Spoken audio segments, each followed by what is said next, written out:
see you? Did you want? Oh, you're just working the mic.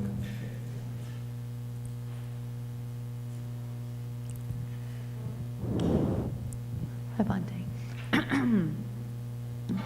Not exactly sure how to phrase this question, but of the four individuals, I can't imagine how the worldling could be, or how the learner could be any more advanced than the worldling, because all the learner is somebody on the path. But it sounds like a lot of the worldlings are on the path too. Okay, okay. 24. Let me just see.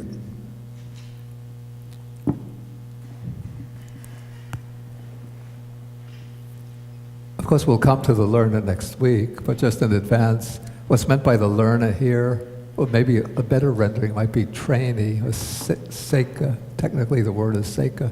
This means one who has at least reached the path of stream entry. So it's not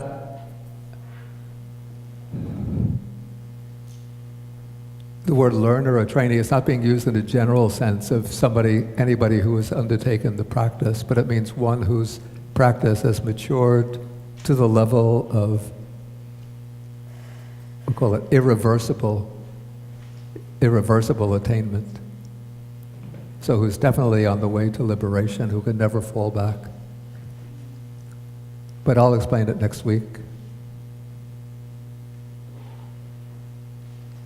Okay, Matt, take the microphone. Thank you. In terms of that differentiation, the person, doesn't necessarily know that they have attained that level of practice. Correct? I mean, you can be practicing sincerely and be very humble and not think you've really gotten anywhere spiritually. Whereas, in fact, you may have, come to the point where you have, resolved some of the taints and overcome hindrances without telling yourself, oh, I'm now a stream enterer or one non-returner. Is that a question? That's sort of the question. I mean, how does a judge, evaluate one's own, spiritual growth on the path? Okay, I have to say that is very, very hard to do. Because it's not unusual for somebody to have like some, we call it special experience in meditation, and then they think, oh, I'm a stream enterer, or I've reached this, reached that, even I'm an arahant. Exactly, I've seen the nimitta or something like that, and so therefore that's a sign.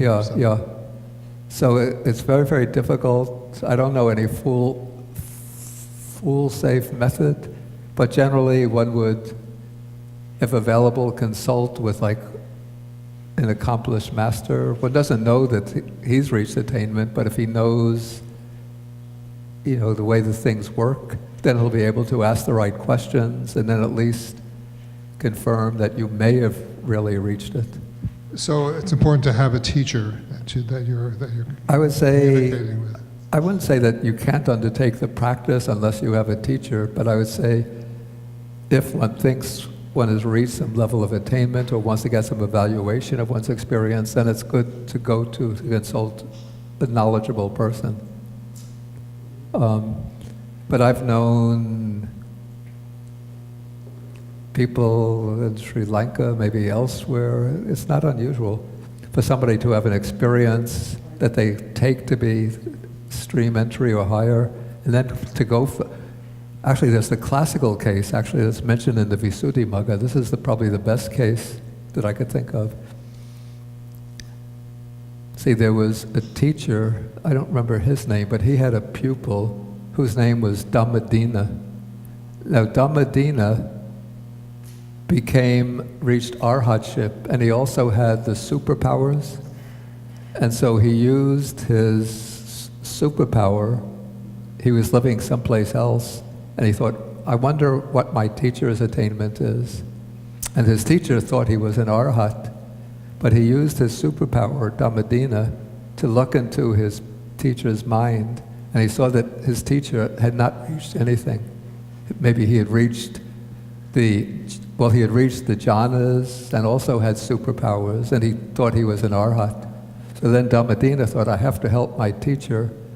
And so he went to visit his teacher, and he said, so you've reached arhatship, haven't you? And the teacher said, yes. Then Dhammadina said, when did you reach it? And he said, 10 years ago. And then Dhammadina said, and you have the superpowers also? He said, yes. And he said, in that case, create a big bull elephant. And so the teacher used his power and created, a big bull elephant standing in front of them. And then Dhammadina said, make that elephant come charging straight at you. And so the teacher used his power and had the elephant coming from the distance, charging straight at him. And when the elephant got very close, the teacher's face turned white, and he turned around as though he were going to flee. And then Dhammadina grabbed him by the shoulder of the robe on the shoulder and said, now tell me, does an arhat have fear? And then the teacher realized, all along the last 12 years, I've been mistaken about my attainment. And then he said to Dhammadina, please help me. Then Dhammadina, his own student, gave him some instructions. He went off to practice, and then he reached the real attainment.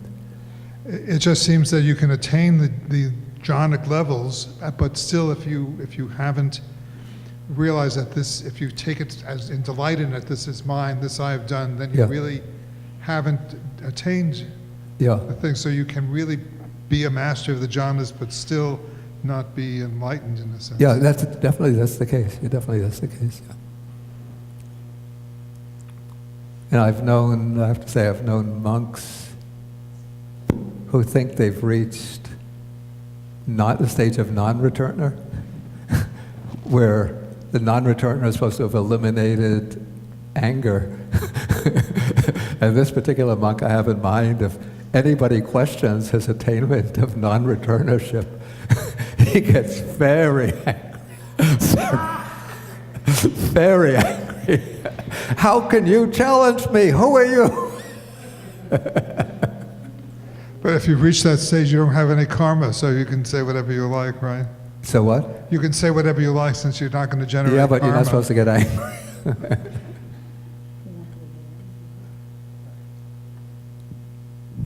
And then if you point out, but didn't you just get angry?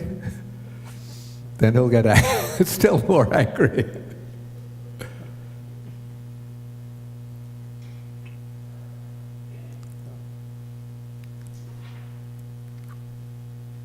Okay, anybody else?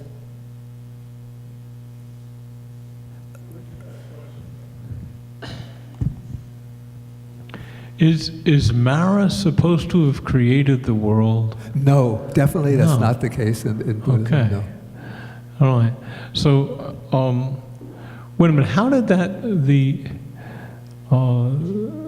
analysis of the paragraph about Mara show up? That is, Mara is not in the text there. Yeah. It's in the footnote. Yeah, Right? What's the Mara is just brought in by the commentary right? in order to identify who is this Prajapati. Yeah, Prajapati, right? In Sanskrit, it would be Prajapati. Yeah. And why does the commentator hold Prajapati to be Mara? It's not in the sense that the commentary takes Mara to be the creator of the world, because that would be completely contrary to Buddhist doctrine. Okay. I think the idea is that Prajapati is, literally it's the lord or master of creation, so to speak. But not in the sense of creation out of nothing, but the lord or master of the world. All right. Well, there's the medieval term for Satan is often the prince of this world. It would be similar to that. Yeah. Though that is, again, that's the identification by the commentary. It's not. Okay, but there's no implication implication with text at all. There's Prajapati. Prajapati you said was sometimes held to have created the world, but not Mara, right? The Upanishadic system, or the Vedic system, Prajapati, I think, is identified sometimes as the creator of the world. Okay. But Well- this is not accepted in Buddhism. All right. Okay, so then the Christian equivalent of Prajapati, if Prajapati is the creator of the world, would probably be the figure called Ialdabaoth. Called what? Ialdabaoth. Ialdaboath.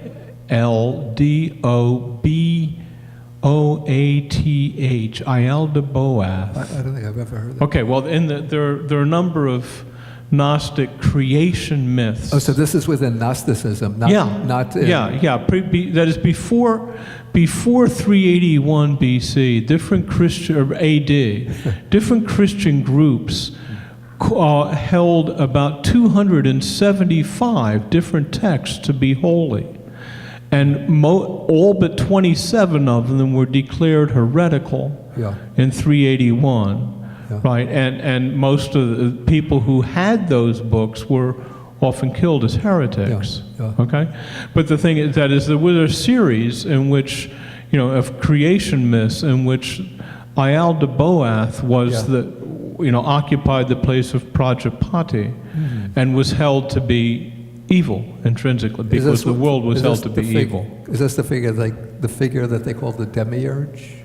Yes. Yes. Yeah. Right. And anyway, that's the name. So he's more of an equivalent to Prajapati actually than to Mara. But Mara, it sounds closer to the notion of the prince of this world, who is Satan. Yeah. Right? Except that, correct me if I'm wrong, that at least in the form of Christianity that I'm a little bit familiar with, Satan, like his task is to bring people down to hell. Yeah. Whereas Mara has no connection at all with hell in Buddhism. He's not interested in bringing people to hell. His task is only to prevent people from gaining liberation. If people in the scheme of rebirths, if they continue as human beings, devas, Mara's perfectly content. Let them be devas and enjoy the sense pleasures of the deva worlds. Mara has no problem with that at all, as long as they don't get the idea into their head that there's something flawed even within the heavenly pleasures, and there's some transcendent state beyond that. But then this is the idea is that the world, it's the illusoriness of the world. It's Maya, right? And Mara wants people to stay in that, and that's like in the Gnostic belief that this world also is a deceit. It's it's a fraud perpetrated on human beings and so on, and that God is outside it. So that also is an idea of liberation. You have to get out of this world. I have the sense that Gnosticism is really a descendant of Buddhism. That is, I kind of think that it probably went through Greece via Alexander's invasion of eastern India. And of course, there were also at the time, Hinduism was as far east as Iran and Afghanistan, or as far west as Iran and Afghanistan. And so there was influence there through Greece into Asia Minor and the Mediterranean. And then, under Rome, when Rome got there also, I think there was much more connection than the Romans wanted to admit to, because they were very ethnocentric. They didn't want to be they didn't want to admit being influenced by anything, right? And so they would just ignore things like that. But I kind of think that Gnosticism is really a development of Buddhism. That's what I'm. I don't know enough about it. All right. I mean, there could have been some influence flowing westward from India to Egypt and the Levant, that area. Okay. Wait, take the microphone, please.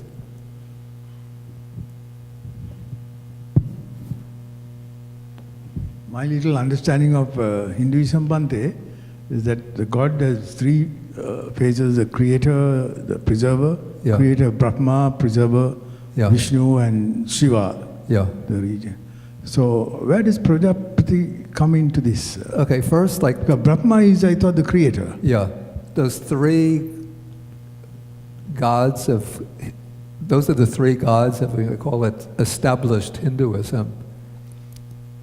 That idea really developed long after the time of the Buddha. I don't know exactly when it took shape, but in the time of the Buddha, Brahma was recognized by the Brahmins, and Vishnu and Shiva might have been just local deities, village deities, small chaps. And then somehow, as Brahmanism developed, it merged with some of the village cults, the local types of religions, and then the deities of those religions became objects of intense devotion until they were ascribed with these major roles. And then some of the Hindu thinkers then had to find a way to bring together the old religion centered around Brahma with the new devotional religions centered around Vishnu, and the more austere ascetic traditions which were centered around Shiva. And so they brought them together with this concept of the Trimurti, the three lords, Brahma as being God in the aspect of creator, Vishnu as being the God in the aspect of the preserver of the universe, and Shiva as being the periodic destroyer of the universe. But Prajapati goes back to, by the time this idea of the Trimurti emerges, Prajapati is virtually forgotten. He falls into insignificance after the Vedic period. Oh, actually, yeah, his stepmother was named Prajapati, but that's quite different. It's just the same name.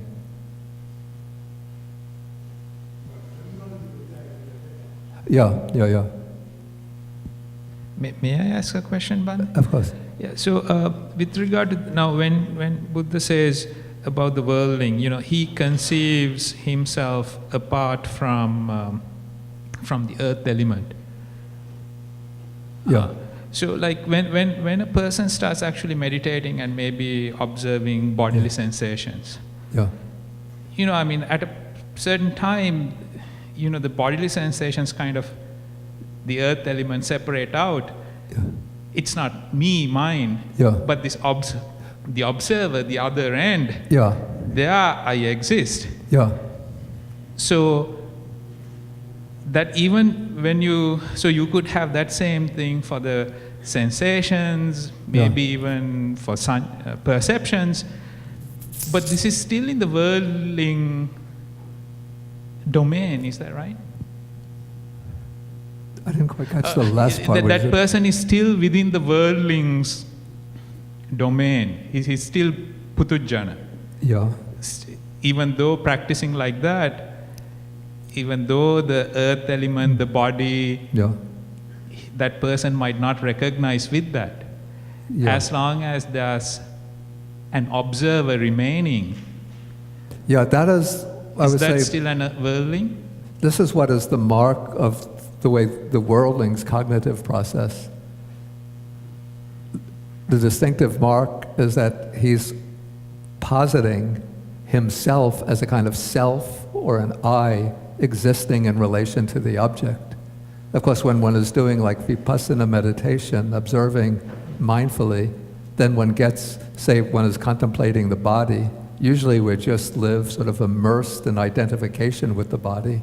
But then when one is doing maybe walking, seeing the body, picking up the foot, picking, pushing, putting down, pressing down, step after step, then turning around, or extending the arm, bringing in the arm, and so on. Then one is seeing that one is looking at the body as other, and sort of the mind that's observing is other than the body. So that's no problem. That is sort of coming to the recognition of the distinction of nama and rupa. But the problem, what makes this distinctive of the worldling, is that because of the sense of separation or distinctness, then he adheres to the idea that there is a self here, which is the observer. This is I am the one observing, and then builds up theories upon that supposition. What you're saying is basically release yourself from your dukkha? But please take the microphone. So basically what you're saying is one must release himself from his dukkha? From his Dukkha? dukkha. The self-centered realization?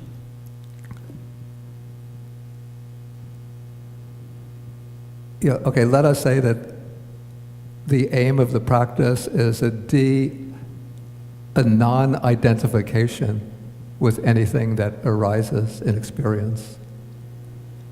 So the problem that's being spoken about in this text is that no matter what the worldly person perceives or experiences, in some way they'll posit, I am some reality existing in relation to that object.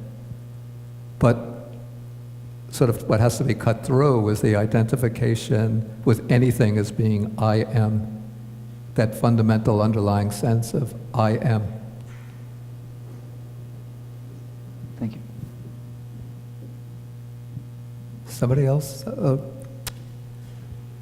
Asmund, yeah.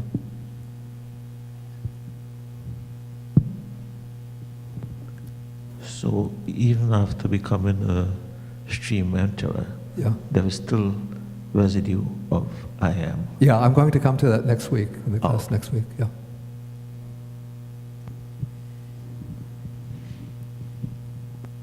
Did you have a question? Okay, then I think we'll end for the day. Okay, so we have the class next week. Disregard the notice that I had sent out a few days ago. And then I'll announce on Thursday that we'll have the class. Okay, so we'll end with 3 half bows to the Buddha.